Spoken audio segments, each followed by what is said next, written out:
हिंदी साहित्य के इतिहास को समझने परखने के इस सिलसिले में आप सबका हार्दिक स्वागत। वैसे इतिहास के शाब्दिक अर्थ पर यदि गौर करें तो आपको क्या मिलेगा? इतिहास यानी ऐसा ही था या ऐसा ही हुआ, यानी जो घटनाएं वास्तविक रूप में घटित हुई उसी को इतिहास कहा जाता है। तो इतना तो स्पष्ट है कि इतिहास यानी अतीत का किसी तथ्य। अब यदि उसका विवेचन विश्लेषण कालक्रम की दृष्टि से करें, यानी कि कौन सी घटना पहले घटित हुई, उस क्रम से जब हम घटित तथ्यों का अध्ययन करते हैं तो वह इतिहास कहलाता है। अब देखिए, आप में से कईयों को लगेगा कि भाई हम तो साहित्य का आस्वादन करने आए हैं, उसके इतिहास से हमारा क्या लेना देना। लेकिन सच तो यह है कि हिंदी साहित्य के इतिहास को जानने का मतलब हुआ हिंदी भाषा को और करीब से जानना। वैसे बचपन से ही आपने कई प्रकार की साहित्यिक विधाओं का आस्वादन किया होगा, जैसे छोटी छोटी कविताएं हो, कुछ रोचक कहानियां हो, नाटक, एकांकी, उपन्यास वगैरह वगैरह। अब आपके मन में यह शंका उत्पन्न हुई होगी कभी ना कभी कि भाई हिंदी में कविता का उद्भव पहले हुआ था या कहानी का? प्रथम कवि आखिर कौन रहा होगा? उपन्यास कब से लिखा जाने लगा? काव्य का भी विभाजन कई प्रकार से होता है, जैसे खंड काव्य, महाकाव्य, गीत काव्य, चंपू काव्य। तो प्रथम महाकाव्य किसने लिखा होगा? इन सभी प्रश्नों का उत्तर आप पाएंगे साहित्य के इतिहास के अध्ययन में। वैसे हिंदी साहित्य के इतिहास की एक लंबी सुदीर्घ परंपरा है, जिसे 4 प्रमुख कालों में बांटा गया है: आदिकाल, भक्तिकाल, रीतिकाल और आधुनिक काल। आपको एमए फर्स्ट सेमेस्टर में, जिसका कोर्स कोड है M23HD01DC, उसमें केवल आदिकाल, भक्तिकाल और रीतिकाल का अध्ययन करना है। चौथा जो काल है, आधुनिक काल, उसकी ओर आप अगले सेमेस्टर में जाएंगे। अभी फ़िलहाल हम देखते हैं फर्स्ट सेमेस्टर में क्या क्या जानकारी हम हासिल करेंगे। ब्लॉक 1 हिंदी साहित्य के इतिहास दर्शन से संबंधित है, यानी किसी भी इतिहास को लिखे जाने के पीछे कुछ न कुछ दृष्टिकोण, कुछ विचारधारा तो रही ही होगी। इतिहास संबंधी इन्हीं विचारों या धारणाओं को समूचे रूप में इतिहास दर्शन कहते हैं। ब्लॉक 1 का यूनिट 1 केंद्रित रहेगा हिंदी साहित्य इतिहास की परंपरा से, यानी हिंदी साहित्य की उत्पत्ति कब हुई, किन किन विद्वानों ने हिंदी साहित्य के इतिहास को क्रमबद्ध करने की कोशिश की।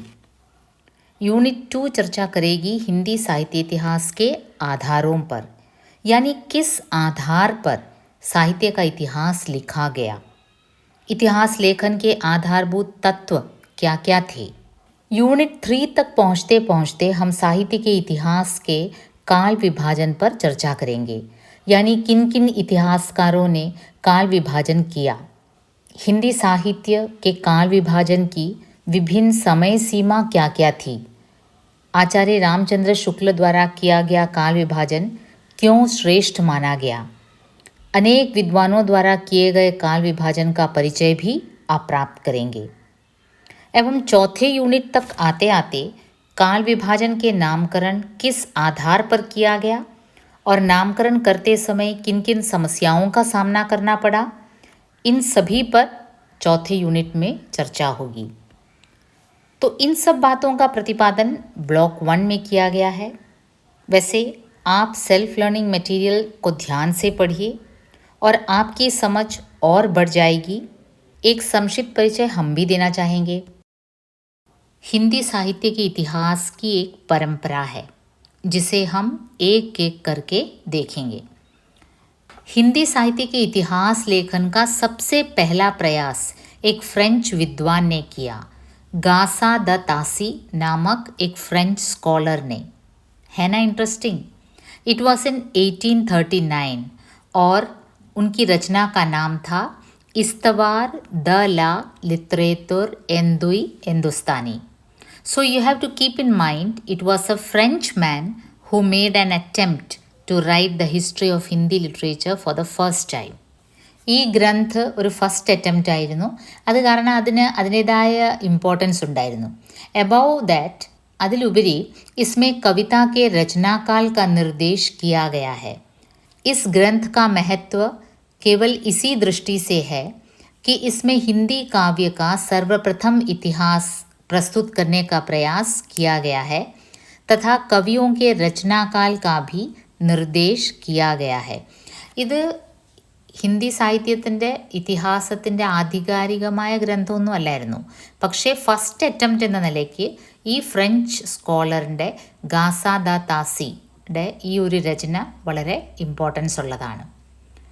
गासा दा तासी के प्रथम प्रयास के बाद 1883 में शिव सिंह सेंगर ने शिव सिंह सरोज नामक ग्रंथ प्रकाशित किया, जिसमें कवियों का जीवन चरित्र एवं उनकी कविताओं के उदाहरण सहित प्रस्तुत किया गया है. അതിനുശേഷം ശിവ് സിംഗ് സേങ്കർ എന്ന് പറഞ്ഞ വ്യക്തിയാണ് 1883 ശിവ് സിംഗ് സരോജ് നാമക് ഇതിഹാസ് ഗ്രന്ഥ് ലിഖ. അതിൻ്റെ ഒരു പ്രത്യേകത എന്തായിരുന്നു? കവിയോं का जीवन चरित्र एवं उनकी कविताओं के उदाहरण सहित इसमें प्रस्तुत किया गया. പോയറ്റ്സ് എന്നെടുത്ത് പറയുന്നത് ആദ്യം ഹിന്ദി സാഹിത്യത്തിൽ കവിതയായിരുന്നു ഉണ്ടായിരുന്നത്. Novel, essay, one act play, drama ഇതെല്ലാം പിന്നീട് വന്ന ഫോംസ് ഓഫ് ലിറ്ററേച്ചറാണ്. അപ്പോൾ അന്ന് കവികളുടെ ജീവൻ ചരിത്രം, അവരുടെ ഒരു ബയോഗ്രഫിയും അതുപോലെ തന്നെ കവിതാओं के उदाहरण को भी उसमें सम्मिलित किया गया था. അതാണ് ശിവസിംഗ് സേങ്കറിൻ്റെ ശിവസിംഗ് സരോജ് എന്ന ഗ്രന്ഥത്തിൻ്റെ ഇമ്പോർട്ടൻസ്. ശിവസിംഗ് സരോജിൽ കവികളുടെ ബയോഗ്രഫി ഇൻക്ലൂഡ് ചെയ്തു. ഒപ്പം തന്നെ അവരുടെ കവിതകളുടെ അല്പം എക്സാമ്പിൾസും ഇൻക്ലൂഡ് ചെയ്തു. അതായിരുന്നു ആദ്യത്തെ ഗ്രന്ഥത്തിൽ നിന്ന് ഇതിനെ വേറിട്ട് നിർത്തിയത്. उसके बाद 1888 में जॉर्ज ग्रियर्सन ने modern vernacular literature of Hindustan नामक ग्रंथ लिखा, जिसे सच्चे अर्थों में हिंदी साहित्य का पहला इतिहास कहा जा सकता है. അതിനുശേഷം 1888 modern vernacular literature of Hindustan എന്ന് പറഞ്ഞ് ജോർജ് ഗ്രിയർസൺ എഴുതിയ ഗ്രന്ഥ് വളരെ നല്ലൊരു ഹിസ്റ്റോറിക്കൽ അറ്റംപ്റ്റ് ആയിരുന്നു. 1888 എഴുതപ്പെട്ട ഈ ഹിസ്റ്ററി ടെക്സ്റ്റ് ഹിന്ദി സാഹിത്യ രചനകളുടെ ഒരു ആധികാരിക ടെക്സ്റ്റ് ആയിരുന്നു. So far we have discussed about 3 early text related to history of Hindi literature. ഏതൊക്കെയാണ്? First one Garcin de Tassy and his work. എന്താണ് വർക്കിൻ്റെ പേര്? Histoire de la littérature hindouie hindoustanie. Second one Shiv Singh Sengar, അദ്ദേഹത്തിൻ്റെ വർക്കിൻ്റെ പേര് Shiv Singh Saroj. Third one George ഗ്രിയർസൻ്റെ modern vernacular literature of Hindustan. Fourth attempt was done by Mishrabandhu. मिश्रबंधुओं ने मिश्रबंधु विनोद नामक ग्रंथ 1913 में प्रकाशित किया. നോക്കിയേ, മിശ്രബന്ധുവോനെ അവർ ഗ്രൂപ്പ് ഓഫ് പീപ്പിൾ ആയിരുന്നു, ഒരു വ്യക്തിയല്ല മിശ്രബന്ധു. അതുകൊണ്ടാണ് മിശ്രബന്ധുവും എന്ന പ്ലൂറൽ യൂസ് ചെയ്തത്. आपने नोट किया होगा. यहाँ मिश्रबंधुओं क्यों मेंशन किया गया है? इसलिए कि वे 3 लोग थे, ഗണേഷ് ബിഹാരി മിശ്ര, ശുക്ദേവ് ബിഹാരി മിശ്ര ആൻഡ് ശ്യാം ബിഹാരി മിശ്ര. ഇത് നെറ്റ് കോച്ചിങ്ങിനൊക്കെ പ്രിപ്പയർ ചെയ്യുമ്പോൾ മാത്രം ഇത്രയും ഡീപ്പായിട്ട് നിങ്ങൾ അറിഞ്ഞിരിക്കേണ്ടുള്ളൂ ഈ പേരുകൾ. അതിലെപ്പോഴും ചോദിക്കാറുണ്ട് മിശ്രബന്ധു ഇതിൽ ആരൊക്കെ ഉണ്ടായിരുന്നു ഇല്ലായിരുന്നു. നിങ്ങൾ ഡിഗ്രിക്കാർ ഇത്രയും അറിഞ്ഞാൽ മതി. മിശ്രബന്ധു വിനോദ് എന്ന് പറഞ്ഞ ഒരു ഗ്രന്ഥ് എഴുതി ഹിസ്റ്ററി ഓഫ് ലിറ്ററേച്ചറിനെ സംബന്ധിച്ച്. Mishrabandhu Vinod was publish in 1913 और इसमें लगभग 5000 കവിയോं को स्थान दिया गया. 5000-ഓളം കവികളുടെ ഡീറ്റെയിൽസ് ഈ മിശ്രബന്ധു വിനോദിൽ ഇൻക്ലൂഡ് ചെയ്തു.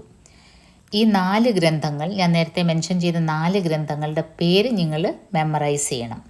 ഈ 4 ഗ്രന്ഥകർത്താക്കളുടെയും പേര് നിങ്ങൾ മെമ്മറൈസ് ചെയ്യണം. Garcin de Tassy, Shiv Singh Sengar, George Grierson or Mishrabandhu. ഇത്രയും ക്ലിയർ ആയല്ലോ. ഈ 4 ഗ്രന്ഥങ്ങളും ആദ്യത്തെ അറ്റംപ്റ്റ്സ് ആയിരുന്നു.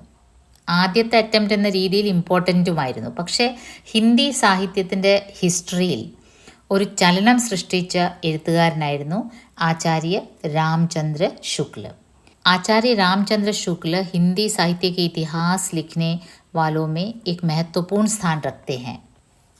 उन्होंने कवियों और साहित्यकारों के जीवन चरित्र संबंधी जानकारी के स्थान पर उनकी रचनाओं के साहित्यिक मूल्यांकन को പ്രമുഖത दी. ആചാര്യ രാമചന്ദ്ര ശുക്ലജി ഹിന്ദി സാഹിത്യ ഇതിഹാസ് എന്ന അദ്ദേഹത്തിൻ്റെ ഹിസ്റ്ററി ടെക്സ്റ്റിൽ അദ്ദേഹം എന്ത് മാറ്റമാണ് വരുത്തിയത്? കവികളുടെ ബയോഗ്രഫി അതിന് ഇമ്പോർട്ടൻസ് കൊടുക്കാതെ ഉनकी രചനാओं के സാഹിത്യिक മൂല്യാങ്കൻ, അവരുടെ രചനകളുടെ ഒരു ലിറ്റററി അപ്രിസിയേഷൻ, അതിനെ വിലയിരുത്തുന്ന ഒരു രീതിയാണ് അദ്ദേഹത്തിൻ്റെ ഹിസ്റ്റോറിക്കൽ ടെക്സ്റ്റിൽ അദ്ദേഹം കൊണ്ടുവന്നത്. और 1929 में प्रकाशित उनकी फेमस रचना का नाम है हिंदी साहित्य का इतिहास. रामचंद्र शुक्ल की इस रचना ने हिंदी साहित्य के इतिहास को भली भांति पहचानने में काफ़ी मदद की. ഇപ്പോഴും രാമചന്ദ്ര ശുക്ലൻ്റെ ഈ ഒരു രചന ഹിന്ദി സാഹിത്യ ക ഇതിഹാസാണ് ഏറ്റവും ആധികാരികമായി അറിയപ്പെടുന്ന ഒരു ഇതിഹാസ്. അപ്പോൾ ഇതിനു മുമ്പുള്ള ഗാസദാതാസി, ശിവസിംഗ് സെയ്ൻഗർ, ജോർജ് ഗ്രിയർസൺ, മിശ്രബന്ധു ഇവരെല്ലാം ഒരു അറ്റംപ്റ്റ് നടത്തി. പക്ഷേ ഏറ്റവും കൂടുതൽ ഇപ്പോഴും ഒരു സ്ഥാനം കിട്ടിയിരിക്കുന്നത്, ഏറ്റവും കൂടുതൽ ഇപ്പോഴും ഒരു സ്ഥാനം കിട്ടിയിരിക്കുന്നത് ഈ ഒരു ഗ്രന്ഥനാണ്. ആരുടെ? ആചാര്യ രാമചന്ദ്ര ശുക്ലിൻ്റെ ഹിന്ദി സാഹിത്യ കാ ഇതിഹാസ്. ഈ രചന പബ്ലിഷ് ആയതിന് ഒരു 100 വർഷങ്ങൾക്ക് ശേഷമാണ് ആചാര്യ ഹസാരി പ്രസാദ് ദ്വിവേദി ഹിന്ദി സാഹിത്യ കി ഭൂമിക എന്ന പേരുള്ള ഒരു ഹിസ്റ്ററി ടെക്സ്റ്റ് പബ്ലിഷ് ചെയ്തത്. സോ ഓൾമോസ്റ്റ് ഒരു 100 ഇയേഴ്സ് വരെ ആചാര്യ രാമചന്ദ്ര ശുക്ല, അദ്ദേഹം വളരെ സ്കോളർലി പേഴ്സൺ ആയിരുന്നു, വളരെയധികം ടാലൻറ്റഡും ബ്രില്യൻറ്റും ആയിരുന്നു. അപ്പോൾ അദ്ദേഹത്തിൻ്റെ ആ ഒരു വർക്ക് 100 വർഷത്തോളം ചാലഞ്ച് ചെയ്യപ്പെട്ടില്ല. അതിനുശേഷം ഡോക്ടർ ഹസാരി പ്രസാദ് ദ്വിവേദി ഹിന്ദി സാഹിത്യ കി ഭൂമിക എന്ന് പറഞ്ഞ് ഹിസ്റ്ററി ടെക്സ്റ്റ് പബ്ലിഷ് ചെയ്തു. वस्तुतः आचार्य हजारी प्रसाद द्विवेदी पहले व्यक्ति हैं जिन्होंने आचार्य रामचंद्र शुक्ल की अनेक धारणाओं और स्थापनाओं को चुनौती देते हुए सबल प्रमाणों के आधार पर खंडन किया. ഹസാരി പ്രസാദ് ദ്വിവേദിയും അതേപോലെ തന്നെ ഒരു സ്കോളർലി പേഴ്സൺ ആയിരുന്നു. ആചാര്യ രാമചന്ദ്ര ശുക്ലജിയുടെ ആ ഒരു ടെക്സ്റ്റിനെ പല രീതിയിലും അദ്ദേഹം ഈ ലിറ്ററേച്ചറിൻ്റെ ഹിസ്റ്ററിയെ കാറ്റഗറൈസ് ചെയ്തിരിക്കുന്ന കാര്യങ്ങളിനെ തർക്കിച്ചുകൊണ്ട് അതിന് പ്രൂഫ് സഹിതം മുന്നോട്ട് വന്നൊരു വ്യക്തിയാണ് आचार्य हजारी प्रसाद द्विवेदी. लेकिन इस ग्रंथ में हजारी प्रसाद द्विवेदी जी एक अलग दृष्टिकोण से हिंदी साहित्य के इतिहास को अप्रोच करते हैं और आचार्य हजारी प्रसाद द्विवेदी के साथ साथ इस क्षेत्र में अवतरित होने वाले एक अन्य विद्वान थे डॉक्टर राम कुमार वर्मा. ഒപ്പം അതേ കാലഘട്ടത്തിൽ ഡോക്ടർ രാംകുമാർ വർമ്മ എന്ന വ്യക്തിയും ഹിന്ദി സാഹിത്യ ഇതിഹാസ് ആ ഒരു ഫീൽഡിൽ വന്നു. 1938 അദ്ദേഹം ഹിന്ദി സാഹിത്യ കാ ആലോചനാത്മക് ഇതിഹാസ് എന്ന ഒരു ടെക്സ്റ്റ് പബ്ലിഷ് ചെയ്ത്. ഇന്നോൾ ഇത്രയും ഓതേഴ്സും അവരുടെ ഇതിഹാസ ഗ്രന്ഥങ്ങളും നിങ്ങൾ ഓർത്തിരിക്കണം, അറിഞ്ഞിരിക്കണം. ഒരു ക്വിക്ക് റീക്യാപ്പ് ചെയ്യാം. ഇത്രയും ഓതേഴ്സും അവരുടെ ഇതിഹാസ ഗ്രന്ഥങ്ങളും നിങ്ങൾ തീർച്ചയായിട്ടും ഓർത്തിരിക്കണം ഈ ഒരു യൂണിറ്റിൽ. എന്തൊക്കെയാണ്? ഗാസദാതാസി കാ इस्तवार द ला लिटरेचर एंदुई हिंदुस्तानी, शिवसिंग सेंगर का शिवसिंग सरोज, मिश्रबंधु का मिश्रबंधु विनोद, जॉर्ज ग्रियर्सन का modern vernacular literature of Hindustan, आचार्य रामचंद्र शुक्ल जी का हिंदी साहित्य का इतिहास, आचार्य हजारी प्रसाद द्विवेदी जी का हिंदी साहित्य की भूमिका और डॉक्टर रामकुमार वर्मा जी का ഹിന്ദി സാഹിത്യ കാ ആലോചനാത്മക് ഇതിഹാസ്. ഇതിൻ്റെ PDF നോട്ട്സും ഞാൻ ഇതിനോടൊപ്പം തന്നെ ലിങ്ക് പ്രൊവൈഡ് ചെയ്യുന്നതായിരിക്കും. അതുകൊണ്ട് നിങ്ങളിപ്പം വീഡിയോ കേൾക്കുമ്പോൾ ഇത് മനസ്സിലാക്കുക മാത്രം ചെയ്യുക. പിന്നീട് ഇതിൻ്റെ നോട്ട്സ് വേണ്ടവർക്ക് ഇതിൻ്റെ ലിങ്ക് ഞാൻ പ്രൊവൈഡ് ചെയ്യുന്നതായിരിക്കും. കാരണം ഇത് നിങ്ങൾക്ക് PG ലെവലിലും പിന്നെ നെറ്റ് കോച്ചിങ്ങിന് പോകുന്നവർക്കും യൂസ്ഫുള്ളാണ്. So you can use it.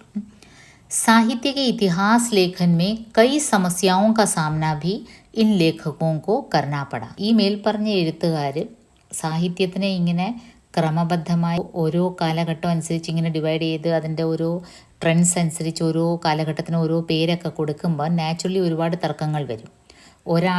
ഓരോരുത്തരും അവരവരുടെ ഇഷ്ടത്തിന് അവരവരുടെ രീതിയിലായിരിക്കും ഈ പേരുകൾ കൊടുക്കുന്നത്. ഓക്കെ.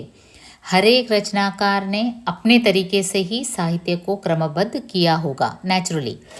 ആചാര്യ രാമചന്ദ്ര ശുക്ലിൻ്റെ സ്റ്റൈലായിരിക്കില്ല ഹസാരി പ്രസാദ് ദ്വിവേദിക്ക്. നാച്ചുറലി ഡിഫറൻസ് വരും. അഭിപ്രായ വ്യത്യാസങ്ങൾ സ്വാഭാവികമായും വന്നു കാണും. അതെന്തൊക്കെയാണെന്ന് നോക്കാം.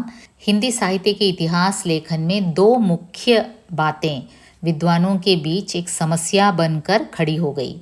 ആദ്യത്തേത് കാലവിഭാജൻ കി സമസ്യയായ. കാലവിഭാജൻ എന്ന് പറയുമ്പോൾ ഇപ്പോൾ 15th സെഞ്ച്വറി തൊട്ട് എത്ര സെഞ്ച്വറി നമ്മൾ ആദ്യകാലമായിട്ട് എടുക്കണം, ഭക്തികാല എന്നോട്ട് എന്ന് വരെ, അങ്ങനെ കാൽവിഭാജൻ ഒരു ഇഷ്യൂ ആയിട്ട് വന്നു.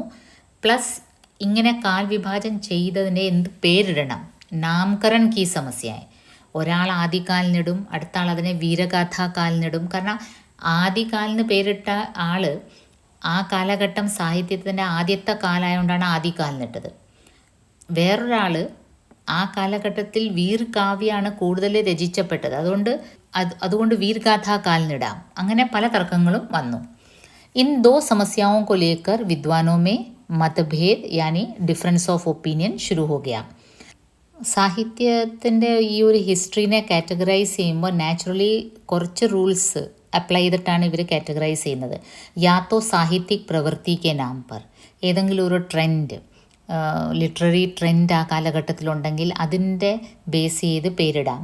ലൈക്ക് ഛായാവാദി യുഗ് എന്ന് നമ്മൾ പറയുന്നത്, ഛായാവാദി കവിതകൾ ഒരു കൂട്ടം കവികൾ ആ കാലഘട്ടത്തിൽ എഴുതിയിട്ടുണ്ട്, അതുകൊണ്ട് അതിനെ ഛായാവാദി യുഗ് എന്ന്, അല്ലെങ്കിൽ റൊമാൻറ്റിസിസം അങ്ങനെ, അല്ലെങ്കിൽ പ്രഗതിവാദി യുഗ്, അങ്ങനെ ട്രെൻഡ് അനുസരിച്ച് പ്രവൃത്തി അനുസരിച്ച് പേരിടാം.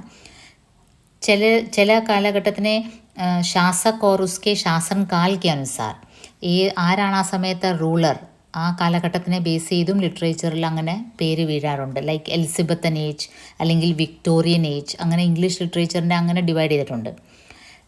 അല്ലെ പിന്നെ ലോക് നായക് ഓർ ഉൻകെ പ്രഭാവ് കെ ആധാർ പർ, ലൈക്ക് ഗാന്ധി യുഗ് എന്ന് പറയും, അല്ലെ രവീന്ദ്രനാഥ് ടാഗോറിൻ്റെ യുഗ് അങ്ങനെ പറയാം. അല്ലെ പിന്നെ രാഷ്ട്രീയ സിറ്റുവേഷൻ അനുസരിച്ച്, പൊളിറ്റിക്കൽ സിറ്റുവേഷൻ അനുസരിച്ച് സ്വാതന്ത്ര്യോത്തർ കാൽ, സ്വതന്ത്രതാ പൂർവ്വ കാൽ, അങ്ങനെയും കാലഘട്ടത്തിനെ ഡിവൈഡ് ചെയ്യാം. ചില കാലഘട്ടത്തിനെ സാഹിത്യകാർ കെ പ്രഭാവ് കെ അനുസാർ, ജैसे ഏതെങ്കിലും ഒരു കാലഘട്ടം ഒരു പർട്ടിക്കുലർ എഴുത്തുകാരൻ വളരെയധികം ഫേമസ് ആയിട്ടുണ്ടായിരുന്നെങ്കിൽ ആ കാലഘട്ടം അദ്ദേഹത്തിൻ്റെ പേരിൽ തന്നെ ഡെഡിക്കേറ്റ് ചെയ്യും. ഫോർ എക്സാമ്പിൾ പ്രേംചന്ദ് യുഗ് എന്ന് പറയാറുണ്ട്, പ്രേംചന്ദോത്തർ യുഗ്, ആ ഒരു പ്രേംചന്ദിന് അത്ര ഇമ്പോർട്ടൻസ് ഉണ്ടായിരുന്നു. ഭാരതേന്ദു യുഗ്, അങ്ങനെ വ്യക്തിയുടെ പേരിലും ചില യുഗ് नामकरण ചെയ്യപ്പെട്ടിട്ടുണ്ട്. तो इस प्रकार विद्वानों में इस काल विभाजन को लेकर तर्क वितर्क हुआ और वो स्वाभाविक भी था. ഒരു ഉദാഹരണം പറയുകയാണെങ്കിൽ ഹിന്ദി സാഹിത്യത്തിൻ്റെ ഇതിഹാസത്തിലെ ആദ്യത്തെ കാലിൻ്റെ പേര് വെച്ച് തന്നെ പറയാം. ആദികാലാണ് നമ്മളിപ്പോൾ പഠിക്കുന്നത്. मिश्रबंधुओं ने हिंदी साहित्य के इतिहास के प्रथम काल को प्रारंभिक काल नाम दिया. मिश्रबंधु प्रारंभिक काल എന്ന പേര് കൊടുത്തത്. हजारी प्रसाद द्विवेदी ने आदिकाल नाम दिया. तो जॉर्ज ग्रियर्सन और डॉक्टर राम कुमार वर्मा ने चारण काल नाम दिया और राहुल सांकृत्याय ने सिद्ध सामंत काल नाम दिया और आचार्य रामचंद्र शुक्ल ने वीर गाथा काल नाम दिया. हर एक विद्वानों का अपना अपना अलग अलग कारण रहा होगा और इस प्रकार नामकरण करने के पीछे जो भी हो आदिकाल नामकरण सबसे अधिक फेमस हुआ. പക്ഷേ ഇങ്ങനെ ഫസ്റ്റ് ആ ഒരു കാലഘട്ടത്തിനെ പല പേരുകൾ പല വിദ്വാൻമാരിട്ടെങ്കിലും ഏറ്റവും അധികം പോപ്പുലറായത് ആദികാൽ എന്ന പേരാണ്. आदिकाल ऐसा नाम था जिसे किसी न किसी रूप में सभी इतिहासकारों ने स्वीकार किया. आदिकाल नामकरण से हिंदी साहित्य के इतिहास की भाषा, भाव, विचार आदि से संबंध सभी बातें एकदम से व्यक्त हो जाती है.